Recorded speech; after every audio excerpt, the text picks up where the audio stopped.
वहीं लोक मान्यताओं के अनुसार लोगों द्वारा श्री गणेश जी को रिद्धि सिद्धि सुख समृद्धि के देवता और विघ्नहर्ता के रूप में पूजा जाता है। साथ ही गणेश जी के लिए अक्सर हम एक वाणी सुनते हैं, अंधे को आँख देत, कोढ़िन को काया, बांझन को पुत्र देत, निर्धन को माया। परंतु यहाँ हमें ये जानना बेहद जरूरी है कि क्या भगवान शिव और माता पार्वती के पुत्र श्री गणेश जी में ये शक्ति है भी या नहीं। तो चलिए जानते हैं।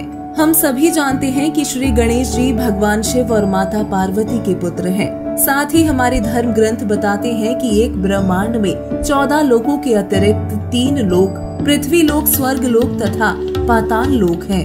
इन 3 लोक पर ही इन तीनों देवताओं रजगुण ब्रह्मा, सद्गुण विष्णु और तमगुण शिव जी का आधिपत्य है। और श्री शिव जी के लोक में श्री गणेश जी का अलग से लोक है। वहाँ पर शिव जी के गण रहते हैं। उनके प्रधान भी गणेश जी हैं। तथा संक्षिप्त देवी भागवत के 3 स्कंद अध्याय 4 से 5 में श्री विष्णु जी ने अपनी माता दुर्गा की स्तुति करते हुए कहा है कि हे माता, मैं विष्णु, ब्रह्मा और शंकर तो आपकी कृपा से विद्यमान है। हमारा आविर्भाव अर्थात जन्म और तिरोभाव अर्थात मृत्यु हुआ करता है।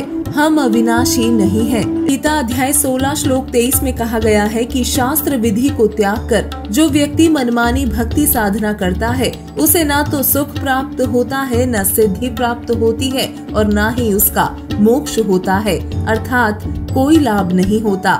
इसलिए श्लोक 24 में गीता ज्ञानदाता ने कहा है कि अर्जुन, तू शास्त्र अनुकूल कर्तव्य कर्म कर। इससे सिद्ध है कि गौरी पुत्र गणेश जी की भक्ति पूजा से मानव के न विघ्न दूर हो सकते हैं और न ही उसे सुख समृद्धि प्राप्त हो सकती है और न ही अन्य कोई लाभ हो सकता है। पूर्ण जानकारी के लिए संत रामपाल जी महाराज के सत्संग सुने।